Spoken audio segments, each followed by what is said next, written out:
It is July, it is now officially halfway through the year, so let's freak out about our reading, shall we?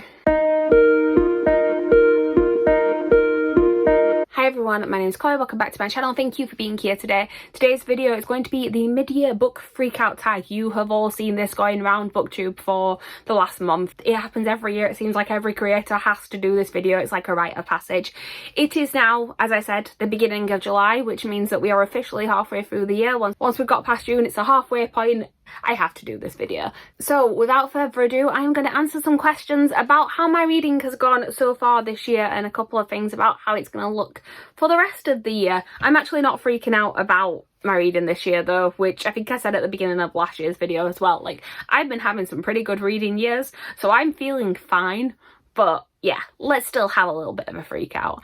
Right, so the first question is the best book that you have read so far in 2022. I do not have this book to hold because I got an e-arc of Babel by R.F. Kuang.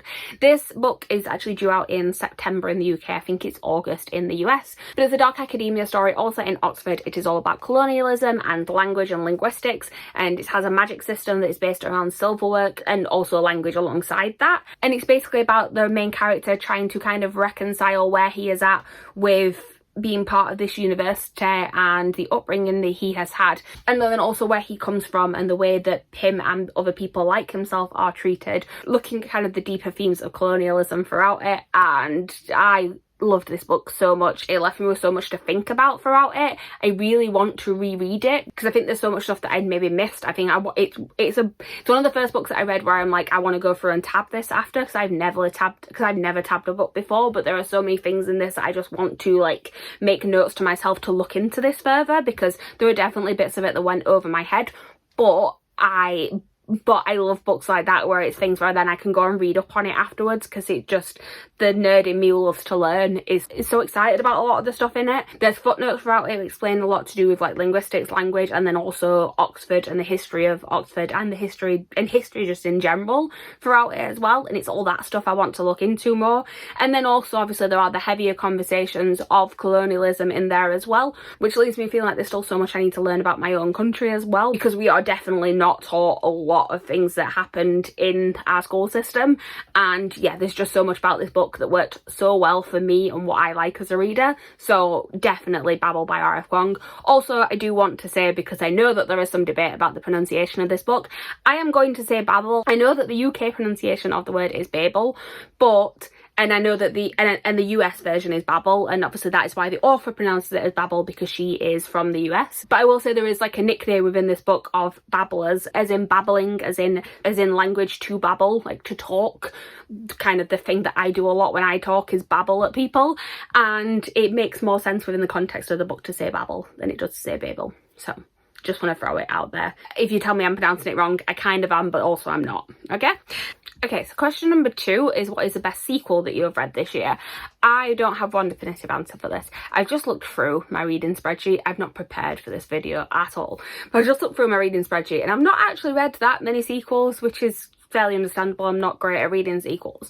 But there is one series that I've read in its entirety this year that I feel like needs mentioning for this. And then there is also a book that is a sequel or part of a bigger series that I'm reading that, again, I feel like needs mentioning. So I'm just going to mention them both. The first one being the series I've read in its entirety, but particularly the last book in the series, and that is Jade Legacy by Fonda Lee. So I adored this series so much. The overall series is about, basically within this world, there is a substance called jade, which is like the gemstone jade, but in this world it gives people sort of powers and abilities, so it is a very highly sought after commodity. And in the city there are gangs that control jade and sort of the possession of it throughout. So it's about these competing gangs that are trying to control the city. So, and you follow one particular family and sort of the new generation of them that is taking over. And I really, really loved this entire series, but particularly this last one. This one kind of takes a bit of a different turn from the rest of the series, because the rest of the series is about this new generation just taking over. And then this book kind of then shows you snippets of their life throughout. So it shows you how their reign kind of follows on and eventually ends, because obviously it's going to at some point.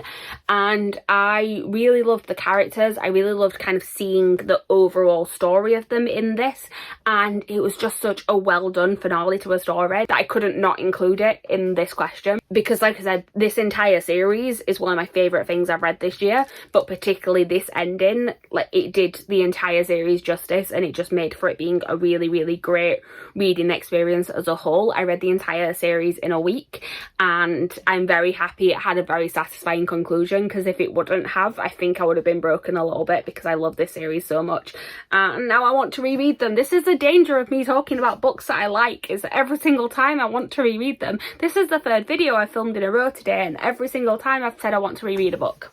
Okay, so the other book I'm going to talk about is a series I started before this year, and that is The Realm of the Eldlings by Robin Hobb. This series actually I did start this year because technically it's broken up into smaller series, but the overall world I started reading last year. And the one I want to mention in particular, I think it's this one. I think I've got the right one, because I've read so many of them now that they're all kind of mingling into one. Not like I can tell you the individual stories, but telling you which one happened in which book can get a bit confusing in my head. What I know though is that my favourite series so far in the 4 that I have now read from The Realm of the Eldlings is the Tawnyman trilogy. And from what I remember of this series, they just kind of got better and better as it went along. But I can't remember if it was Golden Fool or Fool's Fate that were my favourite. I think it was Fool's Fate. I just really, really loved this series in general, like this particular trilogy. Just everything that's happening like fits. It was this one, I just remembered, like I was just about to explain it and I just remembered what it was that I loved about this one. It seemed Fitz sort of come a bit more full circle. Like this is not the end of his story, but it was designed originally to be the end of his story, and you get a lot of like payoff for stuff that happened at the end of his original trilogy that maybe like he wasn't necessarily left in the best place. And I'm not saying he's still left, I'm not saying he's like got this magical happy ending at the end of this, but you get a lot of payoff and resolution for some of the like things that you maybe had questions about, and I just loved how it all looped back around. And yeah, I really love this series. The next one I have to read in The Realm of the Eldlings is actually another Fitz trilogy, and I'm so excited about it because I love Fitz so much. So had to mention this as one of my favourite sequels that I've read this year. So question number 3 is a new release that you haven't read yet but want to. Now I struggled a little bit with this one because I've actually been pretty good at reading the new releases that I'm most anticipating throughout the year. Like there's plenty of new stuff that I still haven't read, but the ones that I've been like really wanting to read, I have been quite good at picking them up. So the only one that I can think of that I hope to read sooner rather than later is Book of Night by Holly Black. So I've not heard the best things about this, and to be honest I am a little bit cautious about it, purely because like for an adult fantasy debut, why is it so small? I feel like there's not going to be the most amount of world building in this, but I do like Holly Black as a writer. I really loved the Cruel Prince series. I can never remember the actual like wider title of that series, but I really liked that. I'm really excited for the sequel, or the sequel or companion series to that that's supposed to be coming out, that's coming out next year. And I'm hopeful that because I like her writing style, I will like this. Like I said, I'm scared of it, but I am excited for it at the same time, and I do want to read it just so I can figure out whether or not I enjoy it. Basically, I have 2 copies of it as well, so I would like to read it so I know whether or not I need to unhaul at least one of them. Okay, so question number 4 is your most anticipated release for the second half of the year. Now I am getting ready to film an entire video about my anticipated releases over the next few months, because I did one for like the first half of the year and I haven't done one for the second, but I've not planned that video yet, so I don't know off the top of my head exactly what's coming out. I'm really bad at keeping up to date with new releases, and then all of a sudden I'm like, oh yeah, that one's coming out, unless it's a book by like an author that it's in a series or something and I know that that's coming out, or it's an author that I just really love. So like one of my most anticipated releases is one that I've already read, which is Babel, because I want to see all the beautiful copies of it, because there's a couple of subscription boxes that are supposed to be doing it. So like that is still classed as an anticipated release. Other than that, I've just had a look, and a lot of the ones that I'm anticipating are like early next year, because like we've got Hellbent by Leigh Bardugo, but that's next year. We've got the Holly Black one I was talking about, but that's early next year. So the only one I can think of that actually definitely has one coming out this year that I'm really excited for is the second one book in the newest Stephanie Garber series. So we've had Once Upon a Broken Heart, and the second one, the name always escapes me and I'm gonna have to look it up. I didn't have to look it up, I just remembered it. It's The Ballad of Never After. This one comes out in September and I am excited for this one. I'm also just want it to come out because she keeps not telling us whether it's going to be a duology or a trilogy.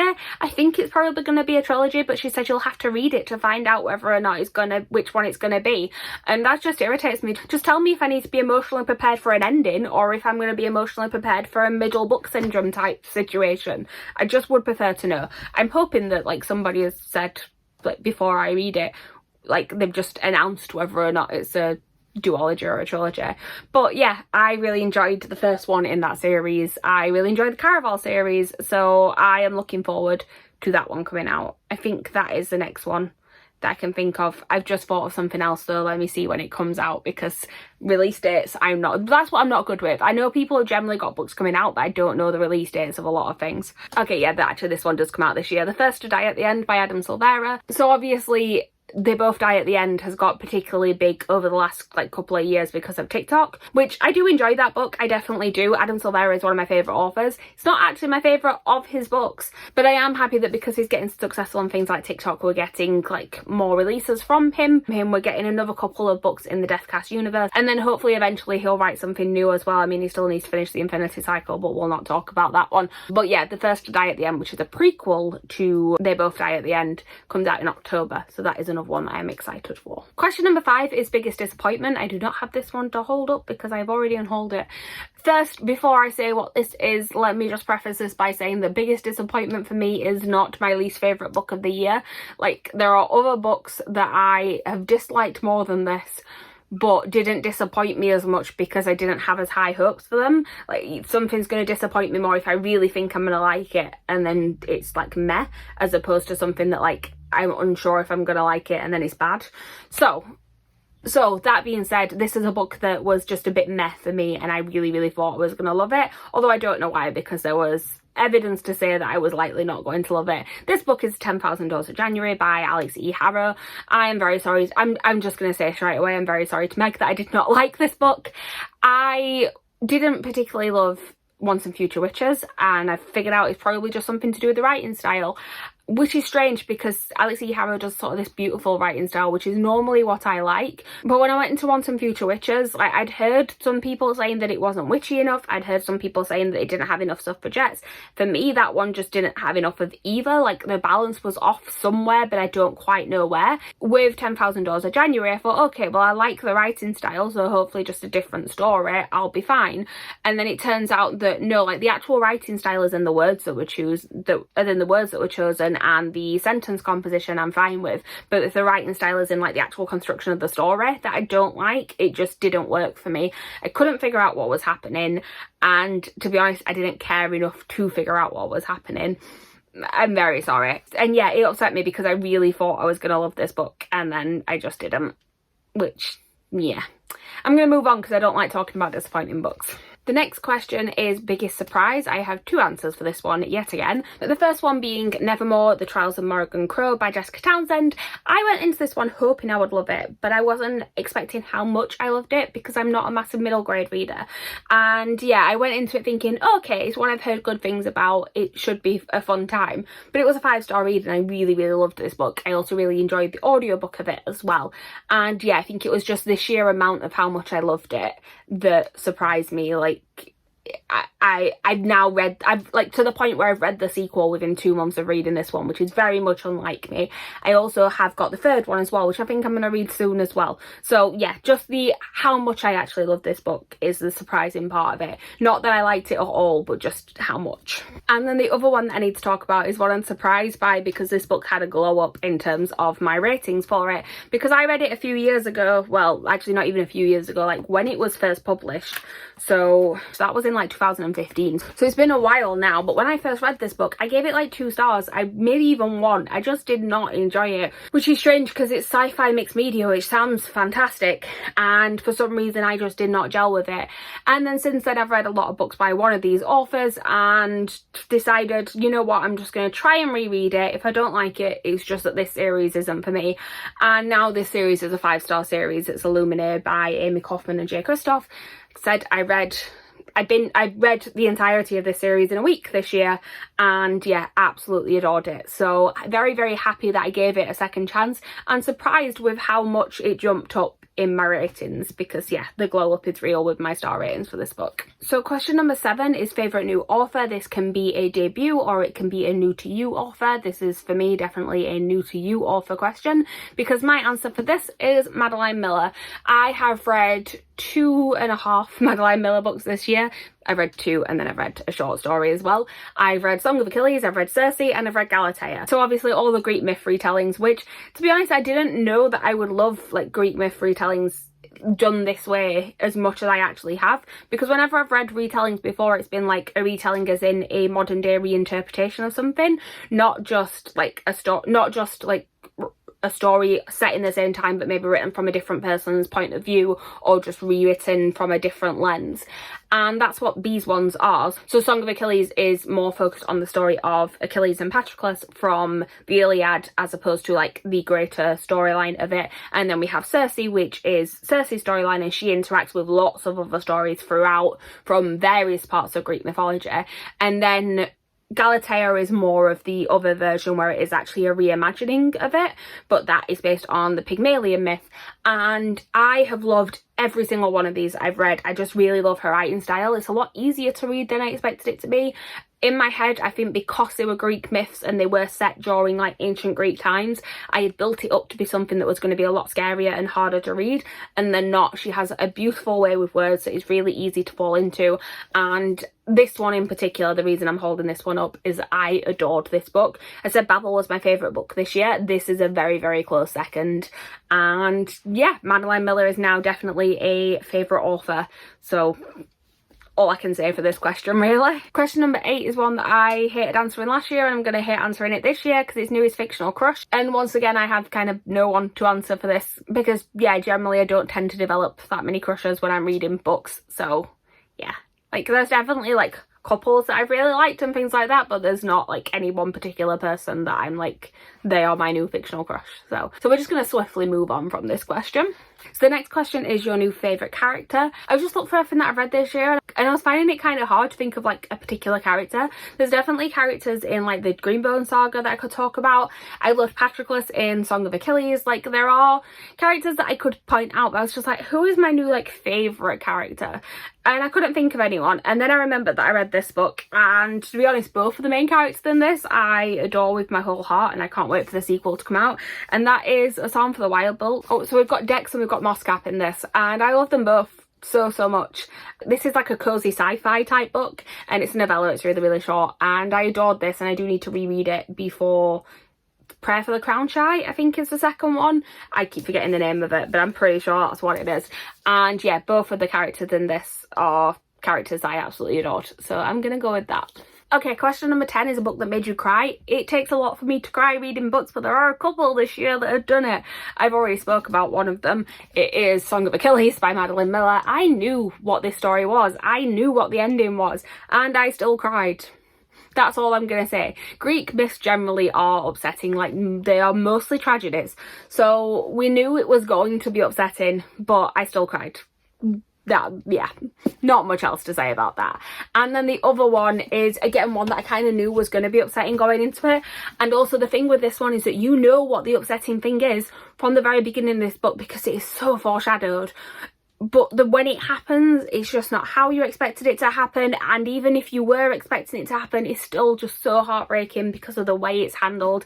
And that is Fool's Errand by Robin Hobb. I cannot tell you what the actual event is in this because it will spoil so much of the story, but because of particular like setups within this world, the way that this moment happens is sad. It just is. It reminds me of another book that I can't mention because, again, that will give away what the sad thing is in this, but there is another book where there is a particular sad moment that gets to me every time, and part of the reason why it's so sad is because of one of the sort of concepts of the book that just means that like any sort of that just means that there's one extra element to it that's sad. And yeah, it was just giving me flashbacks to when I read that other book that I'm not going to mention. This is a really awkward answer to this question, but this Robin Hobb in general, actually the Tawny Man trilogy in general, by the way, is just upsetting all the way through, but Fool's Errand in particular is the one that got to me. Okay, so on the opposite side to that, we have a book that made you happy this year, and for that one I'm going to go with I Kissed Shara Wheeler by Casey McQuiston. I will say that this book is not completely happy. Like, it's set in a small town in the Bible Belt in America, and it's about queer kids existing in this space. It's not going to be happy all the way through. There is definitely some trauma that happens throughout it, but the family vibes in this is just so good. So it's these people that are living in a society that is not good for them, finding a way through each other and kind of finding their way through it together, and that made me very, very happy. So yeah, there's definitely trauma, but the way that that is overcome through the family vibes makes it work for this question. So question number 12 is the most beautiful book you have bought or received this year. And obviously I get a few special editions because I'm subscribed to subscription boxes, and it was probably always going to be one of the subscription box books that I put for this. And I have got some actually ordered that are coming that I think could be like the most beautiful books that I get this year. But surprisingly, the one that is my most beautiful so far is just a regular monthly book from a subscription box. It's not like a special edition that I've paid like extra for. It's one that just came as part of the January box, I believe it was, from Illumicrate, and that is This Woven Kingdom by Tara Moffat. This is a naked hardcover. That is how it arrived. It does not have a dust jacket, but look at that foiling. That kind of goes all the way around, and then wait for it, look at those edges. I love how it just follows on from the book, and it's so pretty. And then we've got end papers as well, and it is a signed copy, and I really hope I love this book because this edition is absolutely stunning. So it had to be this one. I'm excited to see some of the special editions from later on in the year though as well, because there is a particular big name book that I'm excited to see what editions are being made from it. I've already mentioned it a few times in this video, but yeah, I'm excited to see what is coming up for the rest of the year because we all know I love a pretty book. And then the last question is, what books do you need to read by the end of the year? All of them. Just all of the books. Everything on my TBR, which is like over 200 books. Can I do that? No, probably not. Mainly the books that I would like to read before the end of the year is I would like to complete The Realm of the Elderlings. So I have 3 books left to read and I would like to complete that. And then also we have some Schwab books up here that I'm not going to get down, but I have read everything now from the Schwab apart from the Everyday Angel series, which I'm not too fussed about reading this year, but the Archived series is the one that I do need to read. So the Archived and the Unbound, because I have read everything else that I own from B. Schwab apart from those 2 books. I think last year on this question actually I wanted to read Our Dark Duet because it was one of the series that I'd not finished from B. Schwab. I've read that one now. I am caught up on everything else. It is literally just the Archived and the Unbound, so I would like to have those read before the end of the year. Right, that is all of the questions, so thank you guys for watching. Please like, comment, subscribe, all that good stuff down below. Let me know what your favourite book is that you have read so far this year, and I will see you guys next time with a new video. Bye!